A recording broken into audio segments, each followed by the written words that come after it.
Por que não me envergonho do Evangelho de Cristo? Pois é o poder de Deus para a salvação de todo aquele que crê, primeiro do judeu, e também do grego. Romanos capítulo 1, versículo 16.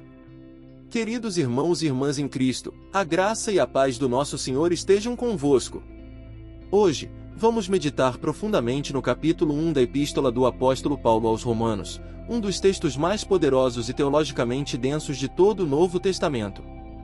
Paulo escreve aos cristãos de Roma, muitos dos quais ele nunca conheceu pessoalmente, mas com o coração cheio de zelo e amor pela verdade do Evangelho.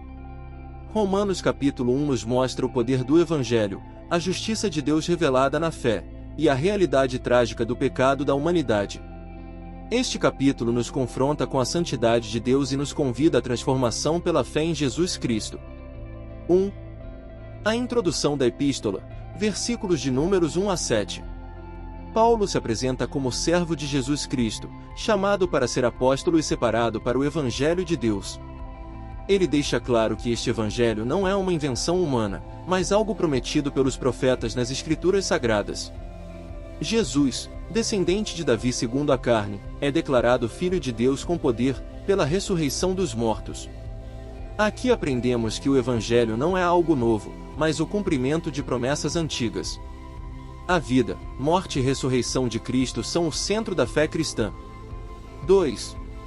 O desejo de Paulo de visitar Roma, versículos de números 8 a 15. Paulo agradece pela fé dos romanos e expressa seu desejo de estar com eles.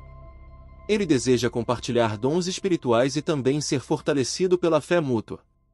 Seu coração é missionário, ele quer pregar tanto aos gregos como aos bárbaros, sábios e ignorantes. Isso nos ensina sobre o amor pelas almas, o compromisso com a comunhão e a importância de edificar uns aos outros na fé. 3. O poder do Evangelho, versículos de números 16 e 17. Este é o coração do capítulo. Paulo declara com ousadia que não se envergonha do Evangelho. Por quê? Porque ele é o poder de Deus para a salvação. A justiça de Deus se revela no Evangelho, uma justiça que é pela fé do começo ao fim. A fé é o canal pelo qual a graça de Deus opera. Somos salvos, justificados e transformados não por obras, mas pela fé em Cristo. 4. A ira de Deus contra a impiedade, versículos de números 18 a 32. Aqui Paulo mostra o contraste entre a justiça de Deus e a impiedade dos homens. A ira de Deus se revela contra toda injustiça.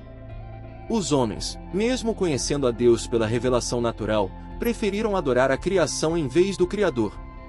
Paulo descreve um processo de degradação moral e espiritual. Eles trocaram a verdade pela mentira, e Deus os entregou a paixões infames. O resultado disso é um coração endurecido e práticas contrárias à vontade divina. Esta é uma das descrições mais fortes da natureza caída do ser humano em toda a Bíblia. Mas tudo isso serve para nos mostrar nossa necessidade do Evangelho. Aplicações práticas no dia a dia. A. Não se envergonhe do Evangelho. Em tempos em que a fé cristã é ridicularizada ou marginalizada, precisamos da coragem de Paulo. Fale de Cristo com amor, mas também com ousadia. O Evangelho é a única esperança para um mundo em trevas. B. Viva pela fé diariamente. Não somos justificados apenas pela fé no início da jornada cristã. Vivemos pela fé todos os dias, confiando em Deus, obedecendo a sua palavra e dependendo do Espírito Santo. C. Evite conformar-se com este mundo. O capítulo 1 de Romanos é um alerta contra a idolatria, a imoralidade e o endurecimento do coração. Examine sua vida. Que valores você tem seguido? O Evangelho transforma nossa mente e nosso comportamento. D. Seja luz em meio às trevas.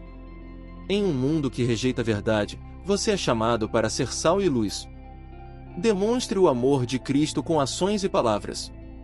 Seja um testemunho vivo do poder de Deus. E ore pelos que estão distantes de Deus. Paulo não escreveu essas palavras por ódio, mas por zelo. Que também nós tenhamos compaixão por aqueles que ainda não conhecem a verdade e vivamos para anunciá-la. Romanos capítulo 1 nos mostra a beleza do Evangelho, o poder de Deus para salvar e a seriedade do pecado. Este capítulo nos chama a viver pela fé, com coragem e integridade, em um mundo que muitas vezes rejeita a Deus. Mas não estamos sozinhos. O mesmo Evangelho que transformou a vida de Paulo está à nossa disposição hoje. Irmão, irmã, não se envergonhe do Evangelho. Ele é o poder de Deus para a salvação. Pregue, viva e defenda a verdade com amor. Que a sua vida seja uma carta viva, escrita não com tinta, mas com o Espírito do Deus vivo. Se esta mensagem edificou a sua fé, compartilhe com outras pessoas. Inscreva-se neste canal para receber mais palavras que fortalecem sua caminhada com Cristo. Juntos, vamos espalhar a luz do Evangelho. Oração final. Senhor nosso Deus e Pai, louvado seja o teu nome pelo poder do Evangelho de Cristo. Obrigado pela salvação que recebemos pela fé. Ajuda-nos a viver sem vergonha da tua verdade, mesmo quando o mundo nos rejeita. Dá-nos coragem, sabedoria e compaixão para alcançar os perdidos. Purifica nosso coração e transforma nossa mente para que sejamos instrumentos do teu reino. Que a tua justiça brilhe através de nossas vidas. Em nome de Jesus. Amém.